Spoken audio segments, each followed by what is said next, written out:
नमस्कार। ग्रहों की गोचरीय स्थिति पर रेगुलर वीडियो पाने के लिए साप्ताहिक राशिफल, मासिक राशिफल, त्रैमासिक राशिफल और ग्रहों के बाकी गोचर पर भी रेगुलर अपडेट्स पाने के लिए, जिसके हिसाब से आप अपने जीवन में थोड़ी गाइडेंस प्राप्त कर सकें, इसके लिए मेरे चैनल को अवश्य सब्सक्राइब करें। जिन लोगों ने सब्सक्राइब कर रखा है वो ऑल ये जो नोटिफिकेशन सेटिंग होती है इसको क्लिक करें, क्योंकि कभी कभी कुछ लोग बोलते हैं उनको नोटिफिकेशन नहीं मिलती। आशा करता हूं चैनल को सब्सक्राइब करेंगे और रेगुलर वीडियोस अवश्य आप देखेंगे। नमस्कार। ओम गणेशाय नमः। ओम नमः शिवाय। मैं निखिल ज्योतिष आचार्य आप सभी का मेरे चैनल पर पुनः स्वागत करता हूं। आशा करता हूं कि आप सभी स्वस्थ होंगे। महादेव की कृपा आप सभी पर सदैव बनी रहे। ये वीडियो सिंह यानी कि लियो के लिए बहुत विशेष है, क्योंकि ये वीडियो है 1 जून से 7 जून 2026 के साप्ताहिक राशिफल के बारे में। कैसा रहेगा आने वाला सप्ताह सिंह के लिए। जो मेरा साप्ताहिक राशिफल होता है वो प्रमुखतः चंद्रमा और उनकी गति पे आधारित होता है। चंद्रमा एक बहुत ही विशेष ग्रह है। चंद्रमा की विशेषताएं बहुत हैं, लेकिन जब हम साप्ताहिक राशिफल के संदर्भ में, संबंध में बात करते हैं तो पहला तो उनकी तेज गति, फिर उनका मन का कारक होना, और फिर उनकी एक क्वालिटी कि वह जिस भी भाव, राशि, ग्रह आदि से संबंध संपर्क साधते हैं उनको बहुत ही एक्टिवेट कर देते हैं। इन सभी कारणों से चंद्रमा का जो गोचर होता है वो बहुत विशेष बन जाता है। चंद्रमा के गोचर के कारण हमारे मन, मस्तिष्क, विचार, स्वभाव, सोचने के तौर तरीके, दृष्टिकोण, हर चीज पर डायरेक्ट इम्पैक्ट पड़ता है। इसको समझने के लिए साप्ताहिक राशिफल बहुत विशेष होता है। इस अंधकारमय जीवन में ज्योतिष एक मात्र विद्या है जो हमें थोड़ा सा सहारा देती है, गाइड करती है। भले ही ये राशिफल बहुत ही सामान्य आधार पर दिए जाए, लेकिन एक जनरल गाइडेंस के लिए बहुत उपयोगी होते हैं। यदि आपकी लग्न राशि या चंद्र राशि सिंह है, दोनों ही गाइडेंस के लिए इस राशिफल को देख सकते हैं। जहां से सूट और लेट ज्यादा करता है वहां से देखिए। व्यक्तिगत तौर पे मेरा मानना है लग्न से देखेंगे तो अच्छा, इनकेस नहीं पता है तो चंद्र राशि से भी इसको देख सकते हैं। शुरू करते हैं इस अत्यंत महत्वपूर्ण राशिफल का। कई बार लोग कमेंट सेक्शन में लिखते थे कि इस हफ्ते का शुभ अंक और शुभ या कुछ शुभ रंग भी बताइए। तो वीडियो के अंत में जब गोचर पूरा कवर कर लूंगा तो मैं कुछ विशेष प्रेडिक्शंस इस हफ्ते की और कुछ शुभ अंक और शुभ रंग भी आपको बताऊंगा। शुरू करते हैं। चंद्रमा आपके पंचम भाव में आ जाएंगे, यानी कि धनु में। ये होगा 1 जून को शाम के 7 बजे के आसपास, और 4 जून सुबह के 8 तक चंद्रमा यहीं पर रहेंगे।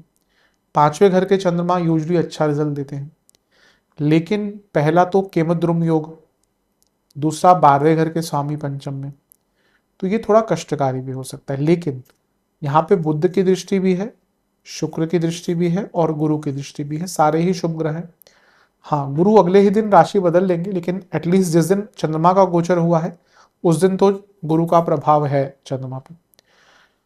बुध की बात करें तो धनेश लाभेश है, लाभ स्थान में बैठे हैं। शुक्र के साथ बैठे हैं जो कर्मेश हैं, और गुरु के साथ बैठे हैं जो लक्ष्मी भाव के स्वामी हैं। ये अचानक से बहुत बड़ी धन प्राप्ति का योग बन रहा है, क्योंकि आपका दूसरा भाव, दूसरा, 5वां, 8वां और 11वां कनेक्ट हो रहे हैं। कैसे? दूसरे भाव के स्वामी कौन है? बुध। पंचम के स्वामी बृहस्पति, 8वें के स्वामी बृहस्पति और 11वें के स्वामी बुध। अब ये सारे ग्रहों का प्रभाव है पंचम पर, और चंद्रमा ने आकर एक्टिवेट कर दिया है। तो अचानक से बहुत बड़ी धन प्राप्ति का योग यहाँ पर बन रहा है। या धन से संबंधित जो भी काम आपके अटक रहे थे, आपकी जॉब नहीं लग पा रही थी, बिजनेस में पेमेंट रुक गई थी, उन सब में आपको लाभ मिलेगा। ध्यान ये देना है कि ये जो बृहस्पति है ये अष्टमेश भी है, इसलिए थोड़ा लालच से बचिएगा। और क्योंकि चंद्रमा 12वें घर के स्वामी है, तो कभी कभी व्यक्ति इनसिक्योर होकर या बहुत इन्फ्लुएंस होकर गलत जगह पर पैसा भी लगा सकता है, क्योंकि अष्टमेश है चंद्रमा, बृहस्पति, और पंचम भाव भी स्पेकुलेशन आदि के लिए इंपॉर्टेंट होता है। तो कोई भी बहुत बड़ी इन्वेस्टमेंट करने से बचिएगा, लेकिन धन से संबंधित कई काम बन सकते हैं। अब जैसा मैंने कहा, एक तो चंद्रमा केमद्रुम योग में है, पंचम में ओवर थिंकिंग होती ही है। अब यहाँ पर केतु का प्रभाव भी है और शनि का प्रभाव भी है, ये थोड़ा कष्टकारी है।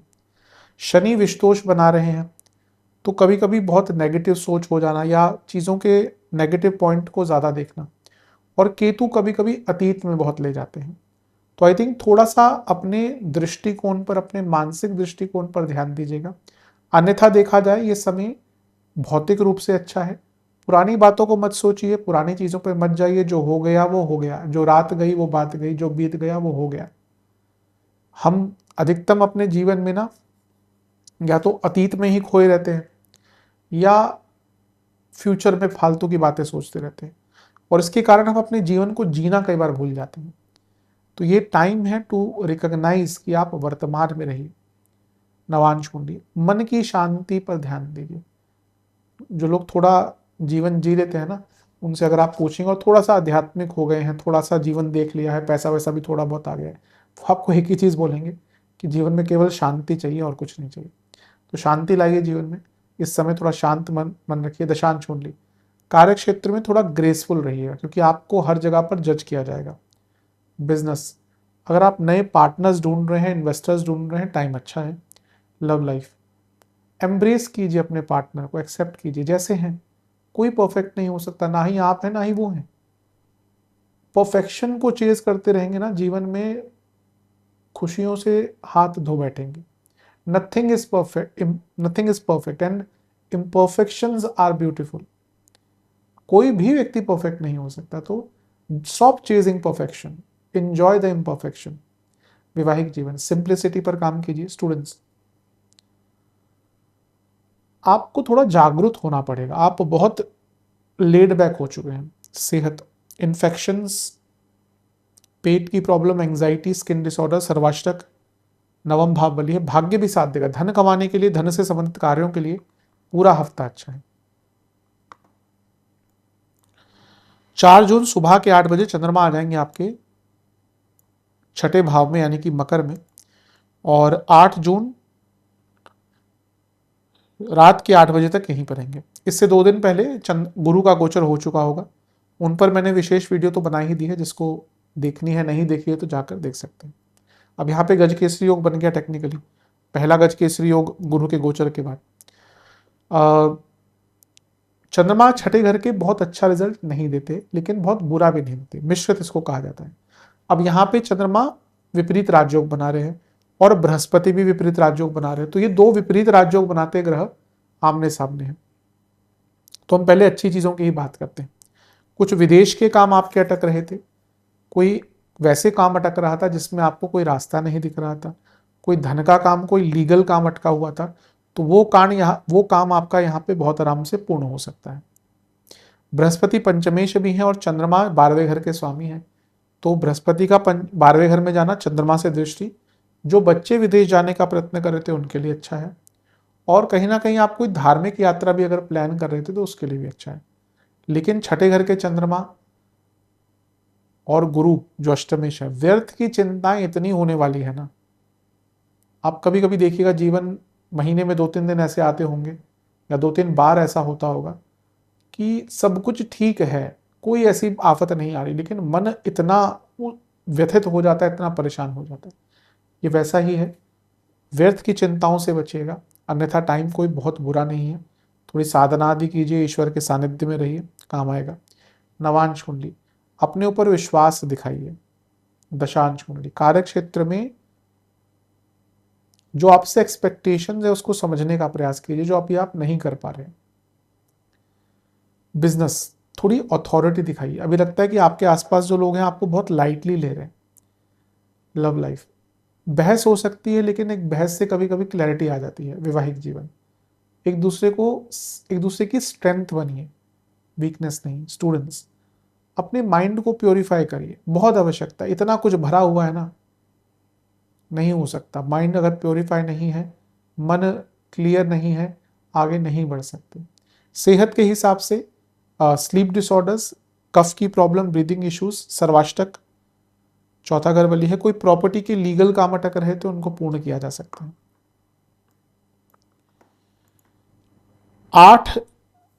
6 जून रात के 8 बजे चंद्रमा आ जाएंगे आपके 7वें घर में यानी कि कुंभ में, और सप्ताह के अंत तक यहीं पर रहेंगे।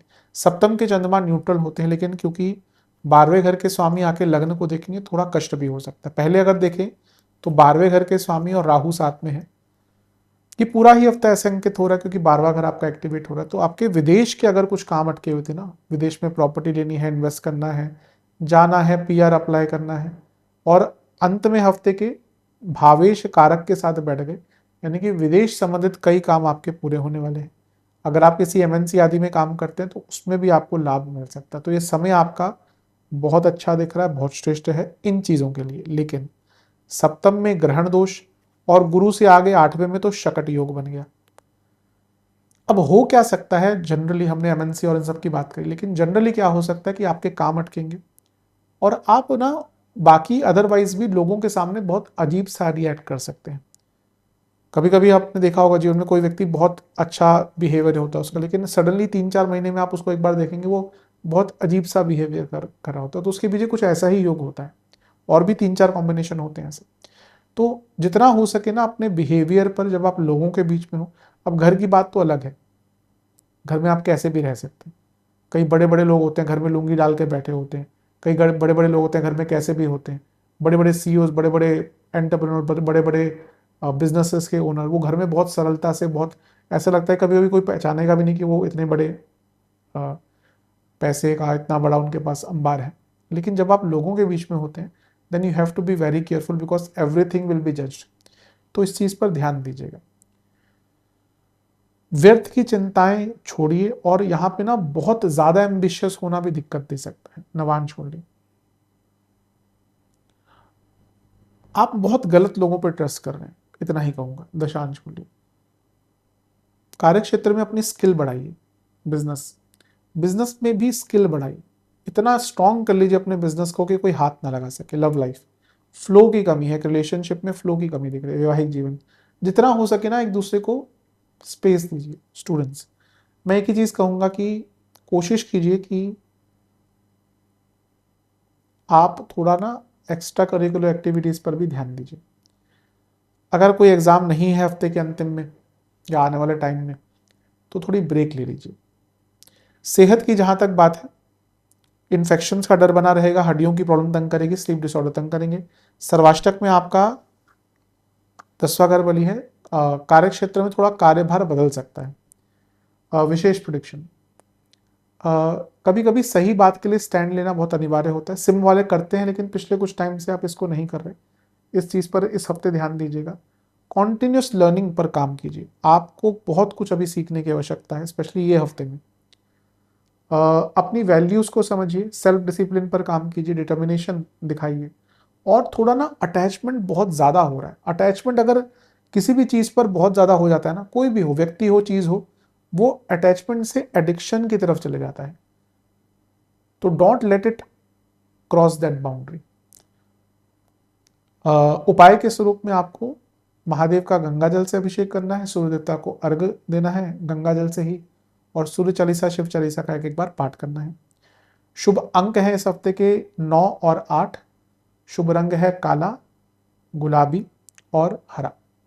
आशा करता हूं कि वीडियो काम आएगा। चैनल पे नए हैं, सब्सक्राइब कीजिए, वीडियो को लाइक कीजिए। मिलता हूं अगली वीडियो में, तब तक के लिए ओम नमः शिवाय।